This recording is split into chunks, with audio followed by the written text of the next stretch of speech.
ختم نبوت کے بارے میں بتایا، کیا آپ کو معلوم ہے؟ نہیں بھائی، میں نے بس اتنا سنا کہ ہمیں ختم نبوت کے لیے کام کرنا ہوگا۔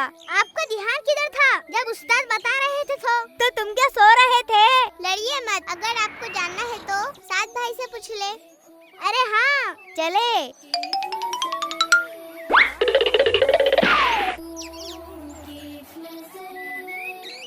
سعد بھائی، سعد بھائی، سعد بھائی، عواب بھائی ادھر آئیے، سعد بھائی یہاں ہیں۔ السلام علیکم۔ وعلیکم السلام۔ کیوں بھائی آپ ہمیں وہیں چھوڑ آئے؟ سوری بھائی، ہمیں آپ سے کچھ پوچھنا تھا۔ کہیے، کیا جاننا ہے آپ کو؟ بھائی یہ ختم نبوت کیا ہے؟ ہاں بھائی، ہمیں یہ جاننا ہے۔ ماشاء اللہ، آپ نے بہت اچھا سوال پوچھا ہے اور ہر مسلمان کو یہ جاننا بہت ضروری ہے۔ کیا واقعی؟ ہاں، ختم نبوت سے مراد ہے اس بات کو دل سے تسلیم کرنا کہ حضرت محمد صلی اللہ علیہ وسلم اللہ کے آخری نبی ہے اور آپ صلی اللہ علیہ وسلم کے بعد کوئی نبی نہیں آئے گا۔ ہاں بھائی، بے شک آپ صلی اللہ علیہ وسلم آخری نبی ہے، یہ تو ہر مسلمان کو پتا ہے۔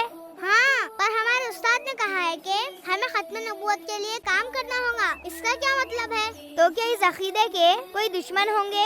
ہاں بالکل، آپ صلی اللہ علیہ وسلم نے ان دشمنوں کے بارے میں فرمایا، میری امت میں 30 جھوٹے پیدا ہوں گے جو نبی ہونے کا دعویٰ کریں گے۔ کیا بھائی کیا آپ صلی اللہ علیہ وسلم کے بعد کوئی نبی آ سکتے ہیں؟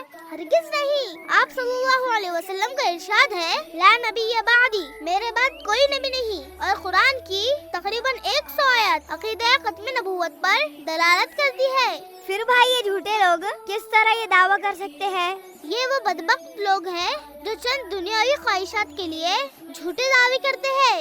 وہ کون ہے بھائی؟ یہ جھوٹے لوگ مسلمہ، اسود انسی، بہر اللہ، مرزا غلام احمد قادیانی، صدیق دیندار، شکیل بن حنیف، فیاض بابا اور بھی کچھ لوگ ہیں، اور ان کے ماننے والے کافر ہیں۔ استغفر اللہ۔ استاد نے صحیح کہا تھا، ہمیں ختم نبوت کے لیے کام کرنا ہوگا۔